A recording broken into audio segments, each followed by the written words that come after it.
They seated me at the children's table. Between 7-year-old cousins arguing over crayons and a flower girl who kept spilling juice on her dress. I paid for this wedding, every rose, every candle, every piece of that 3-tier cake, but when the music started and the toasts began, I wasn't part of it, not even close. I smiled, stayed quiet, and after the last dance ended, I made 3 phone calls that changed everything. Subscribe if this story finds you, and tell me where in the world you're watching from. My name is Linda Thompson. And 6 months ago, I thought I knew exactly who I was. A devoted mother. A proud widow who'd raised her son Marcus alone after his father died in a car accident when Marcus was 8. A woman who'd worked double shifts as a nurse to pay for his college, his apartment deposits, his dreams. I thought wrong. The wedding invitation arrived on cream paper, so thick you could build furniture with it. Mr. and Mrs. Richard Caldwell request the pleasure of your company at the marriage of their daughter Stephanie Marie to Marcus James Thompson. Mr. and Mrs. Caldwell. No mention of me anywhere, despite the fact that I was paying for half the wedding. Despite the fact that I'd raised the groom for 22 years as a single mother. But I told myself it was just tradition, old-fashioned etiquette. The bride's parents always host the wedding, even when the groom's mother is writing the checks. I should have known better. The problems started during the planning. Every decision was made without me. The venue, the flowers. The menu, all chosen in meetings I wasn't invited to. When I asked about my role in the ceremony, Stephanie would smile that tight smile and say, "Don't worry, Linda, we have everything handled." When I offered to help with costs, suddenly I became very involved, very necessary. The venue needed a bigger deposit. Linda can cover it. The dress needs alterations. Linda's got it. The band wants payment up front. Linda's card is right here. But when it came to planning, to decisions, to being treated like family, I was told not to worry my head about the details. The night before the wedding, at the rehearsal dinner, I got my first real warning. The restaurant was lovely Italian place downtown that I'd specifically chosen because Marcus loved their lasagna as a kid. I paid for the entire party, 37 people, including Stephanie's extended family who'd flown in from California. During dinner, Stephanie's mother, Catherine, made a toast to my beautiful daughter and her wonderful new husband. "Welcome to our family, Marcus. We couldn't be more thrilled to have you as a son. Welcome to their family," as if he wasn't already part of one. I waited for someone to mention me, to acknowledge that Marcus had a mother who'd been part of his life long before the Caldwells existed. But the toasts continued, her father, her siblings, the maid of honor, and not one person mentioned the woman who'd raised the groom. Finally, Marcus stood up. My heart lifted. Surely my son would thank me, would recognize everything I'd sacrificed for him. I just want to say how grateful I am to the Caldwell family for welcoming me with open arms. Stephanie, you've given me something I never had, a real family. Thank you for showing me what that feels like. Something I never had, a real family. I sat there, wine glass halfway to my lips, feeling like I'd been slapped. 22 years of bedtime stories, soccer practices, homework help, and scraped knees kissed better, and that wasn't a real family. After dinner, I cornered Marcus in the parking lot. "What did you mean in there?"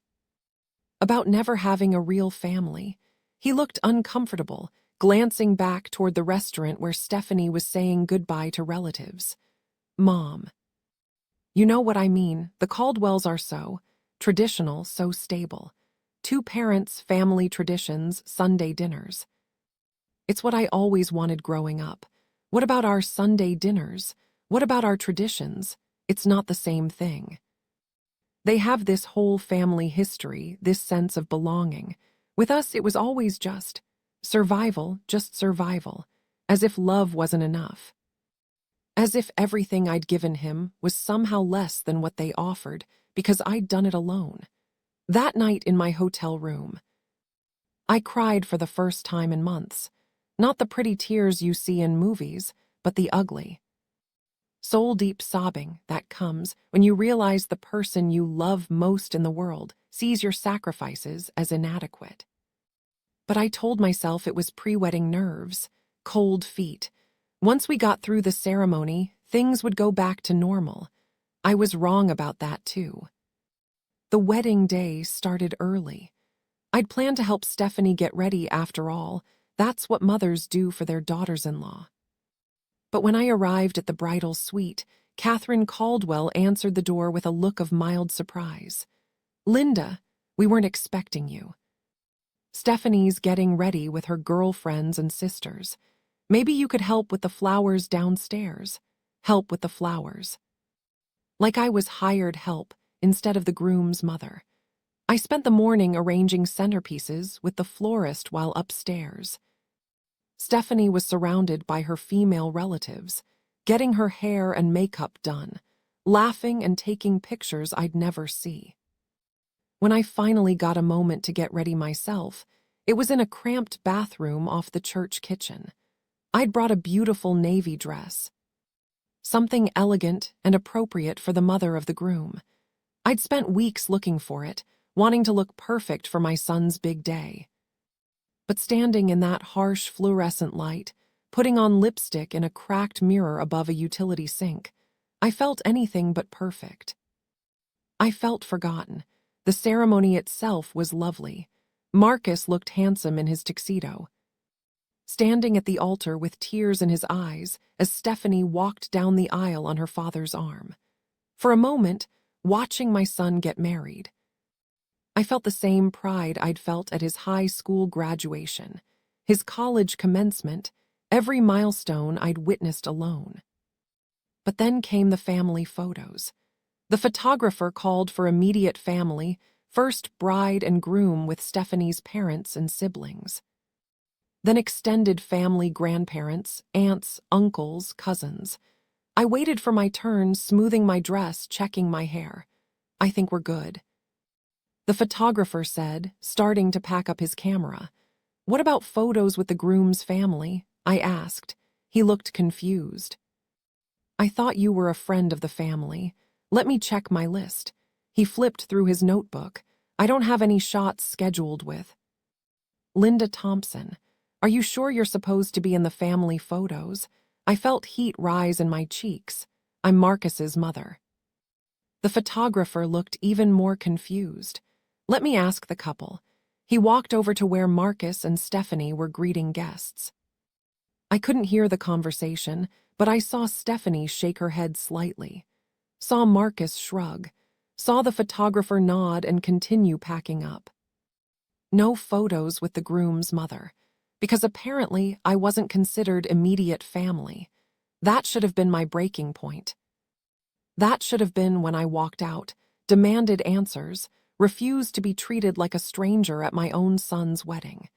Instead, I smiled and told myself it was just an oversight, a miscommunication. These things happen at busy weddings. The reception was at the country club, a beautiful venue with crystal chandeliers and floor-to-ceiling windows overlooking a golf course. I'd toured it months earlier with Stephanie, back when I thought I'd be treated as a partner in planning this day.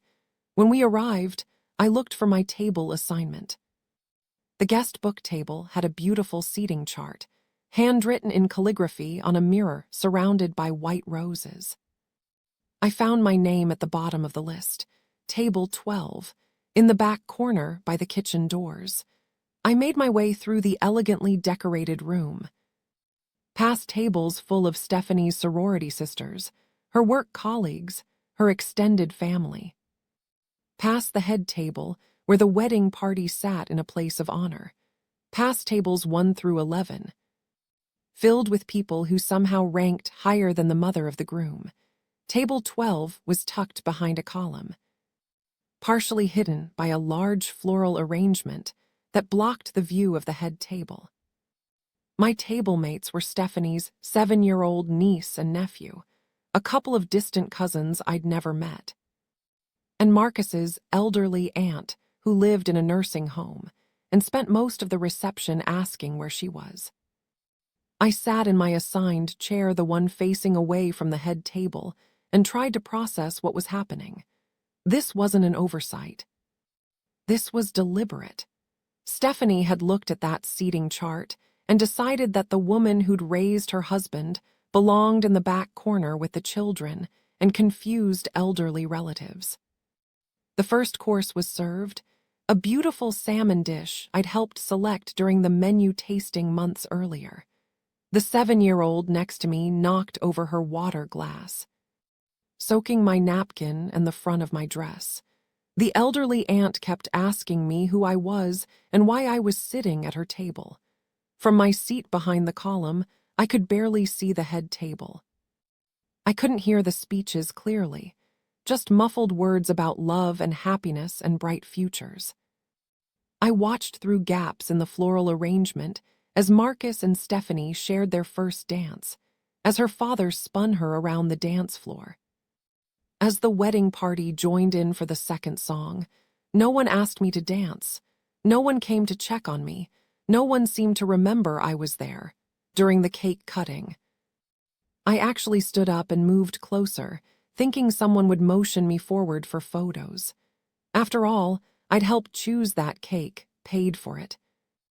Listened to Stephanie debate the merits of vanilla versus lemon cake for weeks. But as I approached, Stephanie's mother, Catherine, smoothly stepped between us. "Oh, Linda, you don't want to get in the way of the photographer.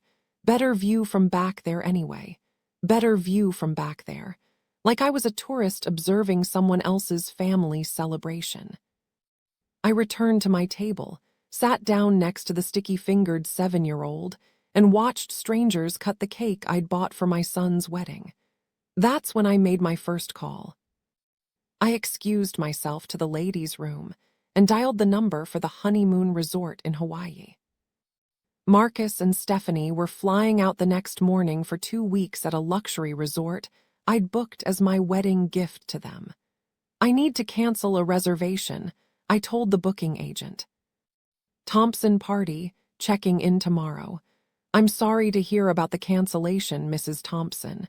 There will be a penalty fee since it's less than 24 hours notice." "That's fine." I hung up and called the spa package I'd arranged for Stephanie couples massages, romantic dinners, sunrise yoga classes. All canceled. Then I called the car service I'd hired to take them to the airport. Canceled. 3 phone calls, 3 minutes.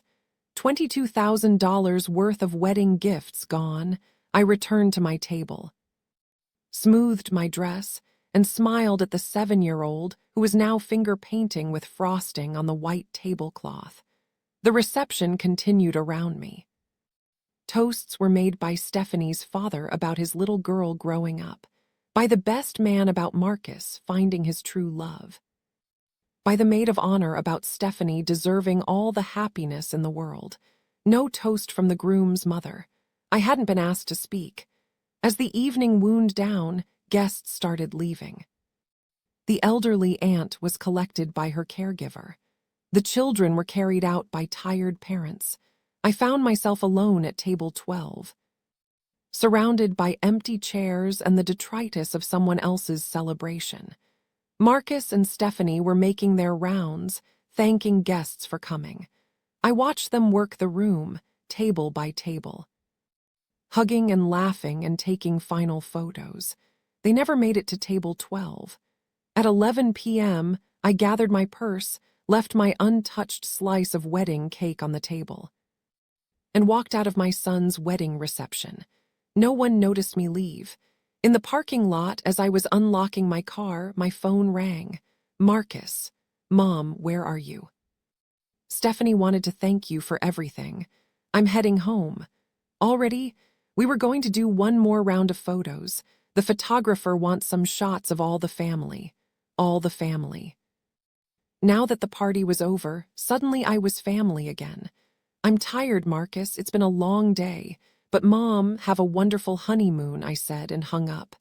The drive home was quiet. No radio. No thoughts, just the sound of tires on asphalt and the occasional streetlight illuminating my dashboard. I felt empty in a way I'd never experienced before. Not sad, not angry, just hollow.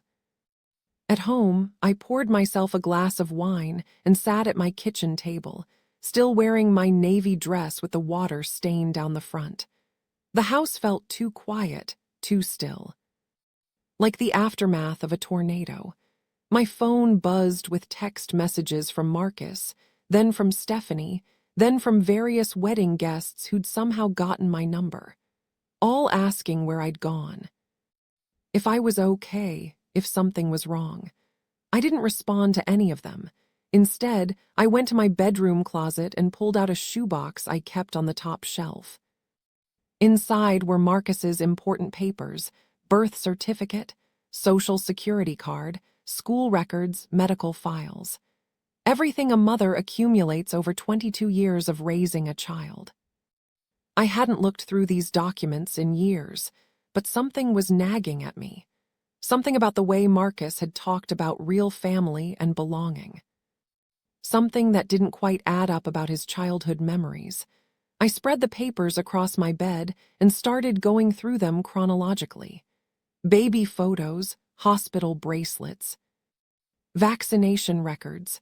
Everything looked normal until I reached a manila envelope I'd forgotten about, tucked behind Marcus's high school diploma.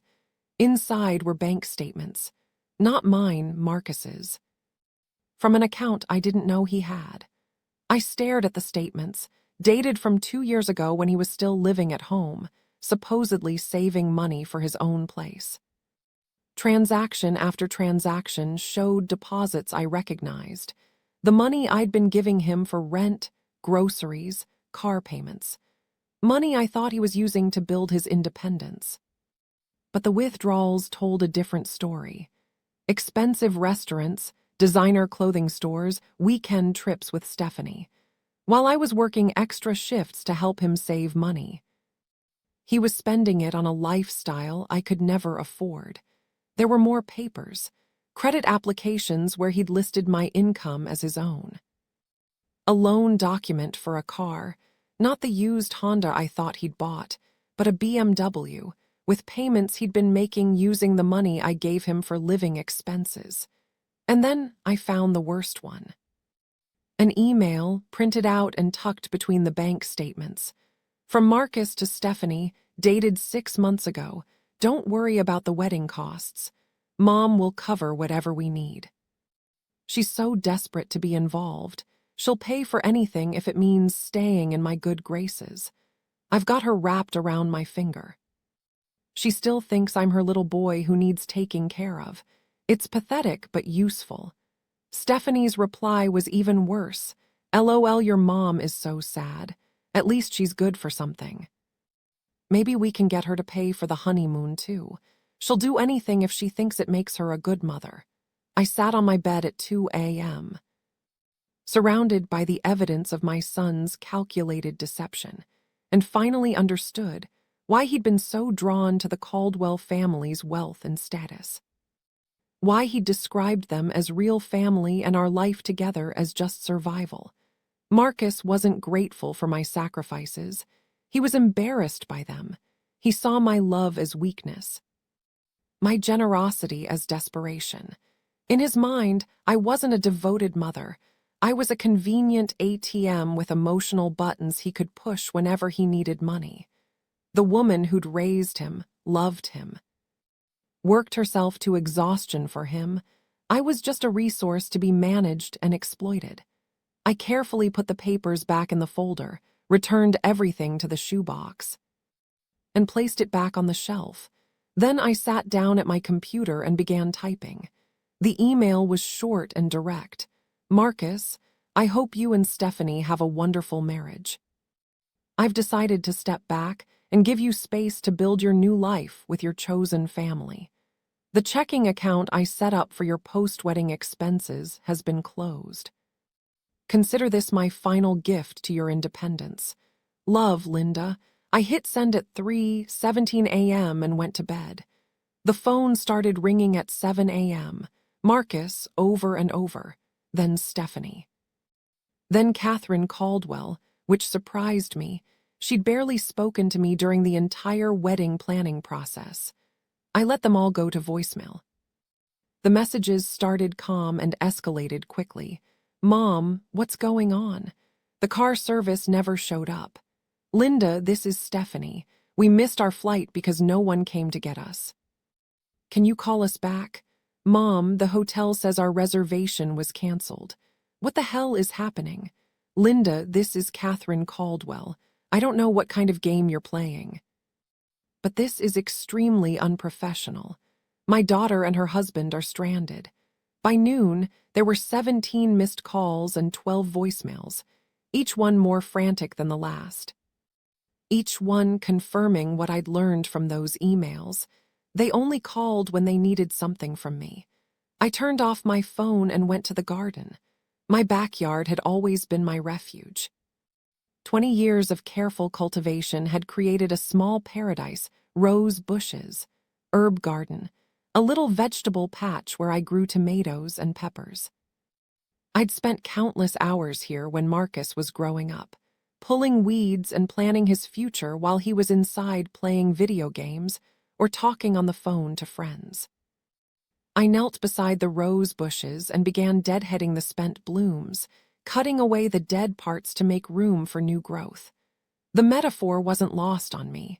Around 3 p.m., I heard a car in my driveway, then voices, Marcus and Stephanie, arguing in sharp whispers as they approached my back gate. "Just let me talk to her first," Marcus was saying.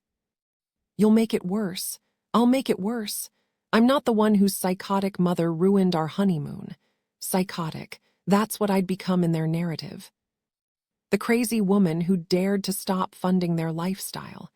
They found me by the rose bushes, still kneeling in the dirt with my gardening gloves on.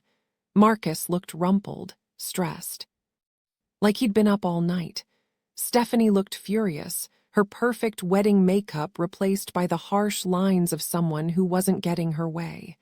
"Mom, what the hell is going on?" Marcus demanded. "Do you have any idea what you've done?" I stood slowly, brushing dirt from my knees. "I know exactly what I've done. We're stuck here. We can't get to Hawaii. We can't afford another hotel, and everyone at the wedding is asking questions. You've embarrassed us." I pulled off my gardening gloves, taking my time. "I've embarrassed you." Yes, running out of the reception like a child, canceling everything without telling us. What were people supposed to think? I don't know, Marcus. What did you tell them when they asked where the mother of the groom was during the toasts? During the family photos? During any moment that mattered? He flushed. "That's different." That was just logistics. Stephanie had a vision for the day. Stephanie's vision didn't include me. "You're being dramatic." I walked over to my patio table and sat down, gesturing for them to join me. They remained standing, arms crossed, looking like petulant children. "Marcus, do you remember what you said at the rehearsal dinner? About never having a real family? I was thanking the Caldwells for being so welcoming. You said I never gave you a real family, that what we had was just survival." Stephanie shifted impatiently. "Linda, we don't have time for this. We need you to fix what you broke. Call the hotel, get our reservations back." I really looked at her for the first time. Pretty, polished, entitled. A woman who'd grown up with everything handed to her and couldn't understand why that wasn't everyone else's experience too. "I'm not calling anyone, Stephanie." "What do you mean you're not calling? You canceled it, you fix it." "I mean I'm done. Done paying for things. Done being excluded from my own son's life. Done pretending that writing checks makes me family when you clearly don't see me that way." Marcus finally sat down, his anger shifting to something that looked almost like panic. "Mom, you're overreacting. So the seating wasn't perfect, so what? It was one day. It wasn't one day, Marcus. It's been years of you pulling away, years of you being embarrassed by where you came from. Years of you treating me like an ATM instead of your mother. I pulled out my phone and showed them a photo I'd taken of the Table 12 sign. This is where you seated me at your wedding. Behind a column, with children and elderly relatives who didn't know where they were. Do you know where I sat at your high school graduation? Marcus looked uncomfortable. Mom. Front row center, because I was proud of you, because I wanted everyone to know you were mine, because that's what mothers do. They show up, they cheer loud. They take up space in their children's important moments. It's not the same thing, Stephanie interjected. Weddings have protocols. There are aesthetic considerations. Aesthetic considerations. I repeated the words slowly. Is that what I am to you? An aesthetic problem to be managed? You're twisting everything, Marcus burst out. We included you. You were there. I was there the way catering staff is there. Present, but not part of the family. I stood up again, suddenly exhausted by the circular conversation. I found the emails, Marcus. He went very still. What emails? The ones where you called me pathetic but useful. Where you and Stephanie laughed about how easy it was to manipulate me into paying for everything. Where you planned to get me to pay for the honeymoon too, because I'd do anything if I thought it made me a good mother. Stephanie's face went white. Marcus opened his mouth, then closed it. You want to know what's pathetic? I continued. It's not a mother working double shifts to give her son opportunities. It's a grown man who lies to his mother, steals from her, and mocks her love behind her back. I never stole from you, Marcus said weakly. What do you call using my money to buy a BMW while telling me you were saving for a used Honda? What do you call putting my income on credit applications without my permission? The silence stretched between us. In the distance, I could hear children playing in a neighbor's yard. The sound of a normal family enjoying a Sunday afternoon. We can work this out, Marcus said finally. We can sit down and talk about boundaries, about respect. But first, you need to fix this mess. We need to get to Hawaii. I almost laughed. Even now, even caught red-handed, his first concern was getting what he wanted from me. No, Marcus. I don't need to fix anything. You're a married man now. You have a wife, in-laws with money, a whole support system that doesn't include me. Figure it out yourself. You can't be serious. I've never been more serious in my life. Stephanie finally spoke up, her voice shaking with rage. This is insane. You're destroying your relationship with your son over hurt feelings about a seating chart. I'm ending my relationship with two people who see me as a resource to be exploited rather than a person to be loved. We do love you, Marcus protested. But love doesn't mean you get to control our lives. Control your lives? I stared at him. Marcus, all I ever wanted was to be included in yours, to be treated like I mattered. To be acknowledged as the woman who raised you. You matter. But you can't expect to be the center of attention at someone else's wedding. I didn't want to be the center of attention. I wanted a seat at a regular table where I could see my son get married. I wanted to be in one family photo. I wanted someone to mention my name during the toasts. I wanted to be treated like family instead of an embarrassing obligation. Marcus ran his hands through his hair, a gesture I remembered from his childhood when he was caught in a lie. Okay. Maybe we could have handled some things better. But this is nuclear, Mom. This is scorched earth over what? Seating arrangements and photo ops. This is me finally understanding that I raised a son who's ashamed of me, who sees my love as weakness and my generosity as something to be exploited, who would rather have strangers raise him than acknowledge the woman who actually did. The words hung in the air between us. Marcus looked stricken. Stephanie looked furious. And I felt strangely calm. I need you both to leave now. Mom, please, Marcus tried one more time. Don't throw away 22 years over this. I'm not throwing anything away. I'm finally stopping the chase. I'm tired of running after people who keep walking away from me. They left eventually, after more arguing, more accusations, more attempts to guilt me into changing my mind. I watched their car pull out of my driveway and felt something I hadn't experienced in years. Peace. That evening, I called my sister Sarah in Oregon. We'd grown distant over the years. My life had revolved so completely around Marcus that I'd neglected other relationships. Linda, how was the wedding? Tell me everything. I told her everything. The seating, the exclusion, the emails, the confrontation. Sarah listened without interrupting, occasionally making small sounds of sympathy or outrage. "Oh, honey," she said when I finished, "I'm so sorry. But I have to say I'm not entirely surprised." "What do you mean?" "The few times I've talked to Marcus over the years, there was always this undertone of resentment. Like he blamed you for being a single mother, for having to work so hard, for not being able to give him the kind of life his friends had. Why didn't you ever say anything? Because you were so proud of him, so devoted. I didn't want to hurt you." We talked for another hour, about missed opportunities and relationships neglected, about the difference between being alone and being lonely.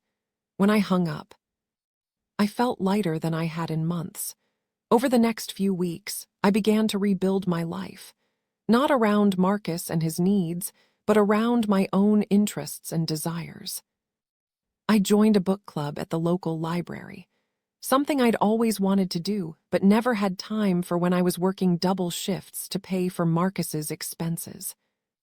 I signed up for a pottery class at the community center. My hands, which had spent decades caring for other people, learned to shape clay into something beautiful just for the joy of creating. I reconnected with old friends from work, women I'd lost touch with when my life became consumed by Marcus's college applications, his job searches, his relationship dramas. The calls from Marcus became less frequent and more desperate as the weeks passed. The honeymoon never happened. Apparently, they couldn't afford to rebook it without my financial support. Their first month of marriage was spent in Stephanie's childhood bedroom at her parents' house while they figured out their finances. "Mom, we need to talk," Marcus said during one of his calls. "This has gone on long enough." "What has gone on long enough?" "This punishment, this silent treatment. I get it, you're mad, but we're family. We need to move past this. We need to move past this." I repeated, not "I'm sorry for how I treated you," or "I was wrong to mock you behind your back." We need to move past this. I am sorry, we both are. But you're not perfect either, Mom. You can be controlling, demanding. Maybe we pulled away because you were smothering us. Smothering. Another word designed to make my love sound like a character defect.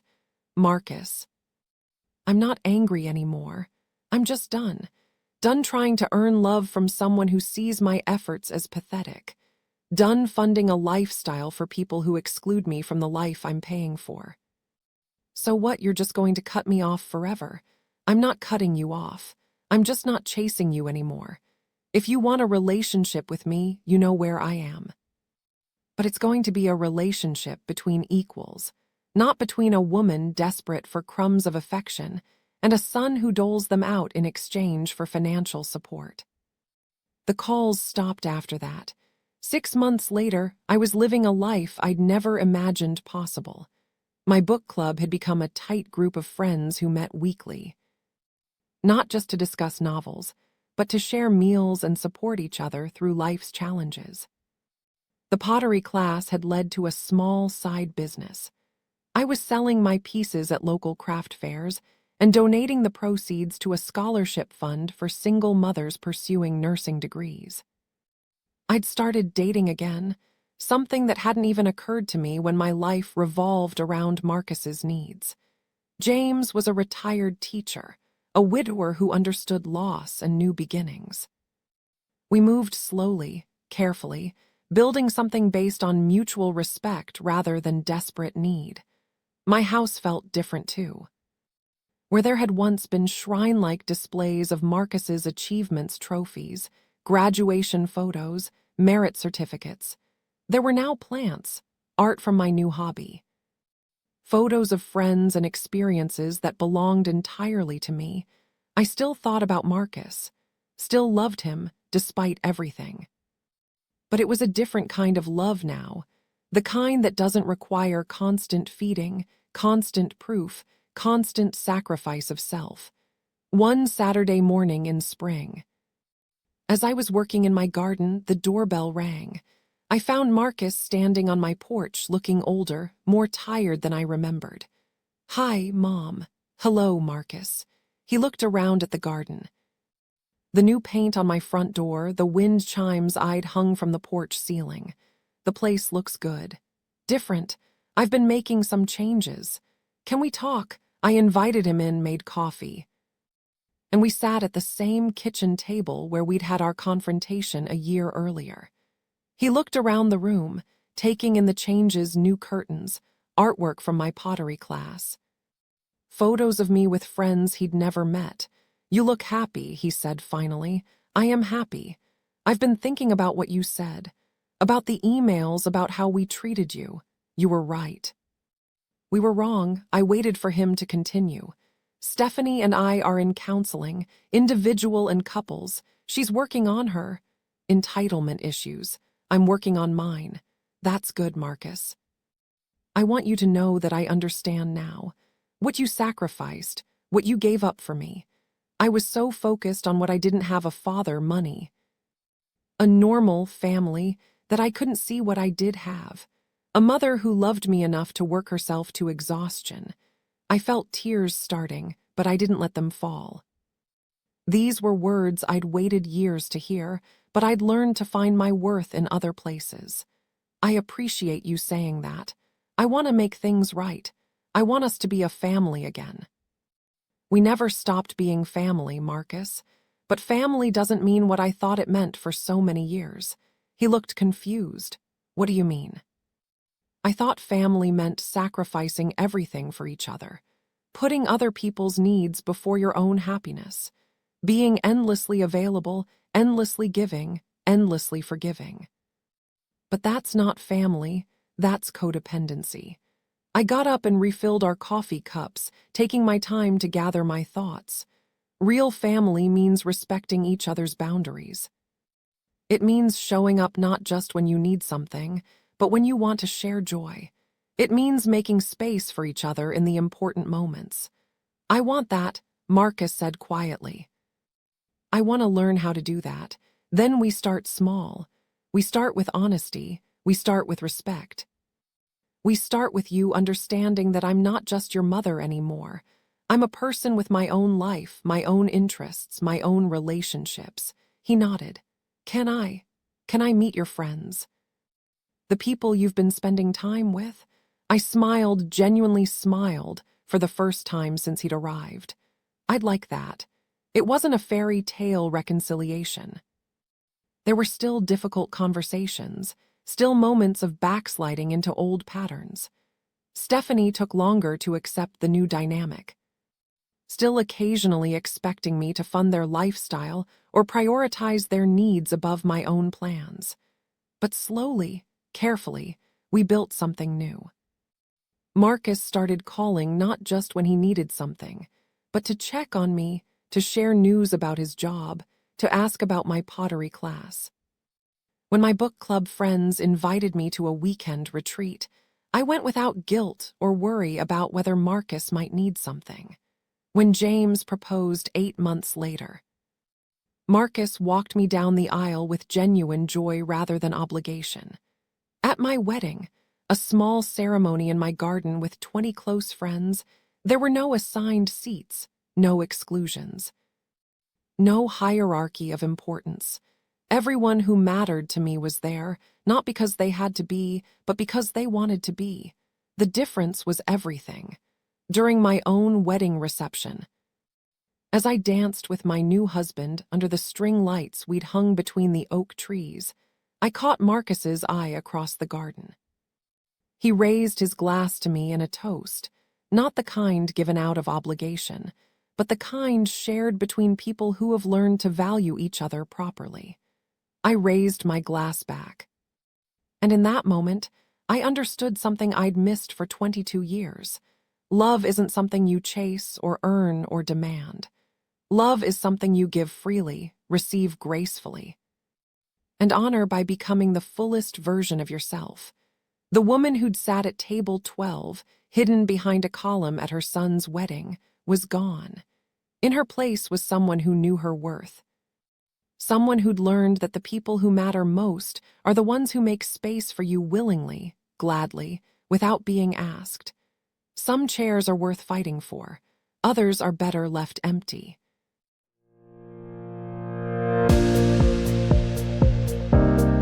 Thank you for watching, for listening, and for sharing this time with me. If you enjoyed this journey, please don't forget to hit that subscribe button so you don't miss the next story. Until next time, take care, and keep cherishing the chapters of your life.